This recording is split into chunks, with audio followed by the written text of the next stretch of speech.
dulu ya komentar netizen dalam postingan Instagram CNBC Indonesia yang berjudul Breaking News Israel serang Iran. Ada sekitar 100 lebih komentar netizen yang masuk ke postingan ini. Cukup banyak yang berkomentar, kita lihat beberapa di antaranya. Ada beberapa komentar netizen yang sudah masuk di postingan tersebut, dimulai dari netizen yang pertama, yaitu dari @raden_masarjuna76. Iran adalah musuh seimbang Israel, daripada terus membantai jutaan warga Gaza, Iran akan membalas serangan-serangan besar-besaran. Kita lihat dulu ya ke komentar yang lain, yaitu dari selanjutnya @Pendiale. Kalau diserang balik nanti ngadu ke US. Kenyataannya memang sudah diserang balik ya oleh Iran gitu. Kita lihat ke komentar yang terakhir, yaitu dari netizen @agus.trader25. Langsung emas meledak, betul sekali, harga emas langsung naik gitu ya, efeknya langsung terasa kurang dari 1 hari dari terjadinya konflik. Nah, pertanyaan yang pertama mungkin dari serangan balas-balasan ini, sebenarnya pertanyaannya itu tadi seperti yang saya tanyakan di segmen sebelumnya. Pertanyaannya ke Mbak Sefty, kenapa sekarang Israel akhirnya menyerang Iran? Padahal kan kita tahu Iran mengembangkan nuklir sudah cukup lama begitu. Sebenarnya apa sih pesan atau tujuan dari Israel melakukan penyerangan yang cukup ekstrim pada saat ini hingga spesifik begitu? Menargetkan ilmuwan, kemudian pusat pengembangan nuklir di kota Teheran. Kalau kita di redaksi, setidaknya kita ada 3 analisis lah yang kita bahas tadi di ruang redaksi. Pertama, mungkin ini ada kaitannya dengan internal domestik Israel sendiri. Kita tahu seminggu yang lalu ada pembicaraan untuk mengkudeta Netanyahu dari parlemen. Biasanya polanya yang kita baca adalah kalau misalnya ada gonjang-ganjing sedikit soal kekuasaan Netanyahu di Israel, pasti nanti akan muncul gebrakan-gebrakan, entah itu serangan di Gaza atau tembakan kemana ke negara-negara yang mungkin dianggap sebagai faksi Iran dan membahayakan Israel. Lalu yang kedua, Gaza. Saat ini ada para aktivis, ada 10.000 aktivis kalau tidak salah, itu sedang menuju Gaza untuk menekan Israel, membuka pintu bantuan untuk bantuan masuk ke wilayah Gaza. Jadi mungkin saja ini dilakukan juga untuk menggeser isu itu. Jadi biar dunia tidak terlalu fokus pada bantuan di Gaza, tapi mari kita ke serial yang lain gitu. Seperti itu mungkin ya. Yang ketiga adalah mungkin juga untuk menunjukkan ke Trump kalau Israel dengan Netanyahu ini masih punya gigi. Kenapa? Setelah Trump datang ke Arab kemarin, itu kan Trump sepertinya mulai melunak ya dengan beberapa negara yang selama ini jadi musuhnya Israel. Seperti Suriah. Lalu dengan Iran pun kan Trump akhirnya mau untuk membicarakan lagi kebijakan soal nuklir, pengembangan nuklir. Jadi memang sebenarnya kemungkinan serangan itu sudah diketahui oleh US. Tapi kan US sepertinya juga nggak mau terlalu ikut campur ya. Nah, mungkin juga sudah melakukan penekanan karena ada beberapa orang di Kongres mengatakan kalau apa yang dilakukan Israel tidak bisa diterima, tidak patut dan sebagainya. Tapi ternyata toh Netanyahu tetap melakukan serangan. Berarti kan kemungkinan Netanyahu merasa ingin menunjukkan kalau AS tidak bisa mengatur Israel. Israel tetaplah pemain utama yang mungkin mengendalikan AS di Timur Tengah. Mungkin seperti itu. Oke, ini menarik begitu ya kalau kita bicara dari perspektif geopolitik, nampaknya juga makin terus panas begitu. Siapa berpihak dengan siapa, siapa yang akhirnya merapat kemana begitu. Nanti kita akan bahas lebih lanjut. Tapi saya mau nanya ke Mas Aib dari perspektif ekonominya dulu begitu. Kan tadi kita sudah membahas bahwa minyak sudah ditunjukkan begitu langsung bergejolak, harganya langsung naik. Kemudian juga emas juga sudah harganya naik. Tapi kita spesifik bicara soal minyak. Ini kan pada saat minyak naik terutama karena sentimen kondisi geopolitik biasanya yang dikhawatirkan adalah terjadinya inflasi. Apalagi kalau kita lihat situasi geopolitik ini nampaknya nggak adem-adem. Ini dalam 1 hari udah langsung terjadi balas-balasan. Nampaknya ini akan terus berlanjut. Kira-kira apakah kita harus mengkhawatirkan terjadinya inflasi karena kenaikan harga komoditas minyak kah? Kemudian efek jangka panjangnya yang harus kita waspadai itu apa, Mas Aib? Ya, pasti kalau ini berkepanjangan ya, aksi balas serang menyerang ini pasti akan inflasi akan cukup tinggi naik. Apalagi sekarang ini sudah kita lihat triggernya ke harga komoditas utama minyak gitu ya, udah cukup signifikan. Ini baru 1 hari gitu ya. Gimana kalau ini berlangsung berminggu-minggu atau berbulan-bulan seperti yang terjadi di Rusia, Ukraina misalkan kayak gitu. Ditambah lagi yang perang ini nggak hanya Israel dengan Iran, di Rusia Ukraina juga masih memanas gitu ya, di Timur Tengah juga masih memanas dan di tempat-tempat lain gitu ya. Yang pasti kalau misalkan makin meluas ya eskalasinya dan juga perangnya ini, inflasi akan semakin tinggi dan yang paling kedampak adalah pertumbuhan ekonomi pasti akan melambat gitu. Karena rantai pasok global juga pasti akan terpengaruh. Tadi juga sempat ngobrol gitu ya, bahwasannya memang sudah ada beberapa penerbangan yang menghindari wilayah-wilayah Iran atau Israel atau mungkin Timur Tengah secara keseluruhan karena memang ini membuat resiko yang cukup besar kalau misalkan mereka melintas. Tapi dampaknya adalah tentu akan ada cost yang lebih besar gitu, baik itu arus perpindahan orang maupun arus perpindahan barang yang memang harus dilaksanakan gitu. Nah ini juga kan akan berbahaya sekali gitu. Ditambah lagi memang kondisi ekonomi global juga sekarang nggak baik-baik aja juga gitu. Jadi ini akan memperparah dan tentunya akan membuat dampak yang cukup serius lah untuk banyak negara, tidak hanya negara-negara yang berperang atau berkonflik gitu. Oke, bahkan kalau kita lihat baru-baru saja World Bank baru mengeluarkan proyeksi pertumbuhan ekonomi global di beberapa negara diturunkan begitu proyeksinya yang disebut-sebut bahwa pada saat ini global sedang dalam kondisi gelap secara ekonomi. Disebutkan juga bahwa salah satu penyebab utamanya adalah kondisi geopolitik, konflik geopolitik yang nampaknya memang masih belum memberikan atau belum adem begitu ya.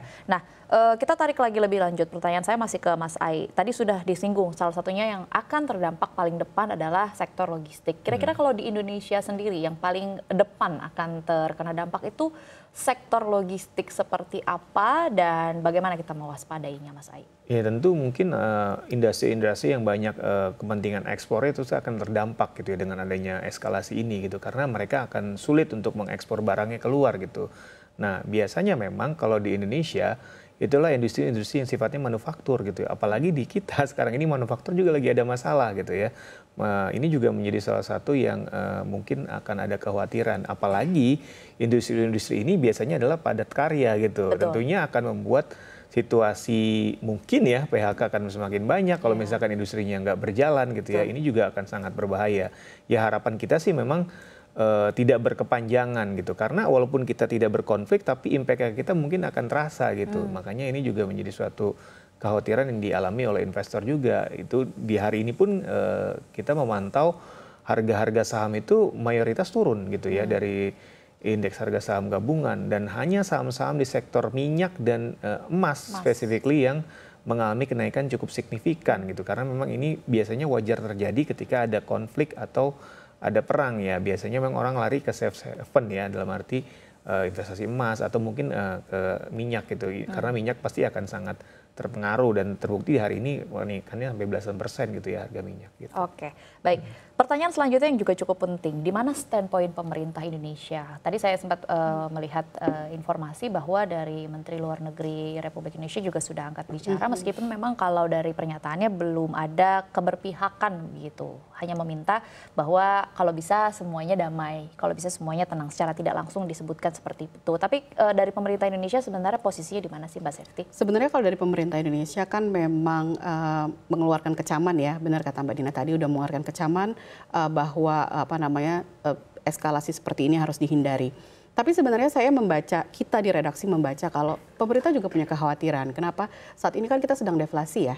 Kalau misalnya harga minyak naik, sementara pemerintah akhirnya memutuskan untuk menaikkan BBM, kalau harga BBM pun naik dan membuat makin susah daya beli masyarakat, itu bisa jadi bahaya besar sebenarnya buat kita di dalam negeri. Jadi memang sih sepertinya pemerintah dimanapun sepertinya sama, tidak baik ini dilanjutkan, sebaiknya harus ada ketenangan lah di Israel dan Iran. Karena dua negara ini mempunyai faksi-faksi yang maksud faksi dan sekutu yang besar satu sama lain yang kuat. Seperti Israel, dia punya AS di belakangnya, atau Iran, dia punya Lebanon, dia punya Irak di situ, ada juga orang-orang Palestina di sana. Lalu kita juga tahu Iran juga dekat dengan Rusia dan dekat dengan China. Jadi ketika eskalasinya makin tinggi lagi, makin panas lebih dari sekarang, itu kan bisa membahayakan. Dan khusus untuk Indonesia seperti yang saya bilang tadi, saat sekarang tendensinya kita deflasi, inflasi kita aja tuh kemarin tuh kalau nggak salah 1,6% ya. Sementara target pemerintah itu sekitar 2,5%. Jadi memang ini agak, ya pemerintah sepertinya memang harus hati-hati sih. Karena kalau misal salah mengambil langkah, bukan inflasi yang malah makin tinggi, tapi mungkin deflasi yang makin parah. Oke. Gitu sih.